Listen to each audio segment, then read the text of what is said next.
नमस्कार, आप देख रहे हैं टेक्सटाइल टाइम्स। मैं हूं आपके साथ डूंगर सिंह सोडा लेकर हाजिर हूं हमारी खास पेशकश हम तो बोलेंगे। आज हमारी खास पेशकश में मुद्दा है 10 शहरों से 10 दर्दनाक तस्वीरें।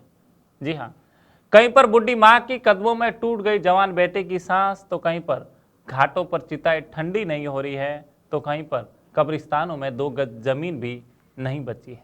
जी हाँ, ये सब कुछ दिखाना हमारा मकसद आपको डराना नहीं है, बल्कि उस सच्चाई से रूबरू कराना है जिसे जानना आपके लिए जरूरी है। सरकारी फाइलों में दर्ज कोरोना से होने वाली मौतों के आंकड़ों से हकीकत कई ज़्यादा भयावह है। आप इसी से अंदाजा लगा सकते हैं कि अब शमशान घाटों पर चिताएं ठंडी होने से पहले बुझा दी जा रही हैं, ताकि दूसरों का अंतिम संस्कार किया जा सके। कब्रिस्तानों में शव को दफन करने के लिए जगह तक नहीं बची है।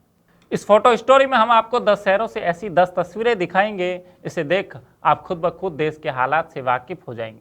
तस्वीरें थोड़ा विचलित कर सकती है, क्योंकि इसमें आपको अपनों के खोने का दर्द दिखेगा, मर चुके सिस्टम की झलकियां, जनता की मायूसी और बेबसी दिखेगी। ये तस्वीरें आपको इस बात का भी एहसास कराएगी कि आपके पास कितना भी पैसा क्यों ना हो, आप कितने बड़े ओहदे पर क्यों ना हो, अगर हल्की सी भी लापरवाही बरती तो आपके साथ आपके अपनों पर भी ये भारी पड़ सकता है। ये तस्वीर भोपाल के भदभदा शमशान घाट की है। यहाँ पर हर दिन 100 से 150 लोगों का अंतिम संस्कार हो रहा है, जबकि सरकारी आंकड़ों में पूरे जिले में केवल 10 से 12 मौतें ही दर्ज हो रही हैं। ये तस्वीर प्रधानमंत्री नरेंद्र मोदी के संसदीय क्षेत्र वाराणसी की है।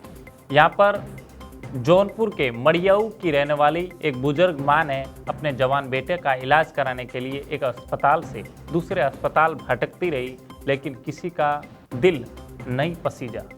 सरकारी सिस्टम तो देखिए, बेटे को अस्पताल ले जाने के लिए एम्बुलेंस तक नहीं मिली। आखिरकार बेटे की सांसें मां के कदमों में ही टूट गई। ये तस्वीर उत्तर प्रदेश की राजधानी लखनऊ की है। यहाँ भैंसाकुंड शमशान घाट पर एक साथ 184 लाशों के अंतिम संस्कार का वीडियो सामने आया था, जबकि सरकारी आंकड़ों में हर दिन राजधानी में 10 से 25 मौतें ही दर्ज होती है।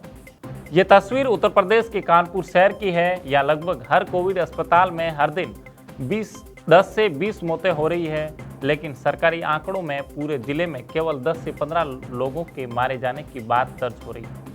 जिले के हर शमशान घाट और कब्रिस्तान में सामान्य दिनों के मुकाबले कई ज़्यादा शव पहुंच रहे हैं। ये तस्वीर देश की राजधानी दिल्ली की है। यहाँ कब्रिस्तान में भी लोगों के शव दफन करने के लिए अब जगह नहीं बची है।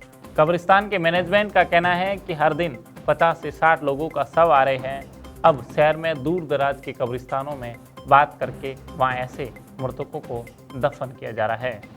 ये तस्वीर जम्मू के जिला अस्पताल की है। यहाँ कोरोना से जान गंवाने वालों की संख्या 123% का इजाफा हुआ है। इसके चलते अब शव को कब्रिस्तान और शमशान घाट तक पहुंचाने के लिए शव वाहन भी कम पड़ रहे हैं। एक शव वाहन में 5 से 7 शवों को ले जाया जा रहा है। ये तस्वीर गुजरात के अहमदाबाद शहर की है।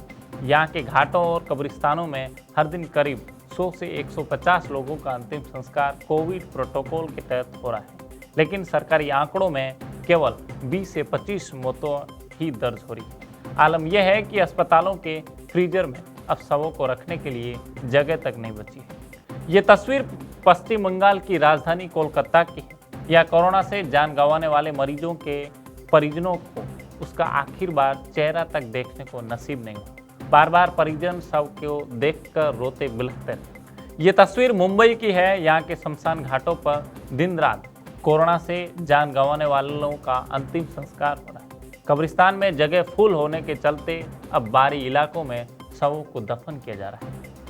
यह तस्वीर कर्नाटक के बेंगलुरु शहर की है। यहाँ मोहनाहाली घाट पर कोरोना से जान गंवाने वालों का शव लेकर पहुंची एम्बुलेंस को भी लाइन लगानी पड़ी। यहाँ हर दिन 100 से 200 लोगों के अंतिम संस्कार हो रहे हैं, जबकि सरकारी आंकड़ों में 50 से 70 मौतें दर्ज हो रही हैं। हमने आपको 10 शहरों से ऐसी 10 तस्वीरें दिखाई। इससे आप अंदाजा लगा सकते हैं कि कोरोना की स्थिति वर्तमान में देश में किस प्रकार की है। कोरोना ने अपना इतना भयावह रूप ले लिया है कि कहीं पर लोग ऑक्सीजन की कमी से तड़फ कर मर रहे हैं, तो कहीं लेबर जो है, मजदूर है, वो पलायन कर रहे हैं, तो कहीं इंजेक्शन की कमी है, तो कहीं पर हॉस्पिटल में बेड नहीं मिल रहे हैं, जिसकी वजह से लोग मर रहे हैं।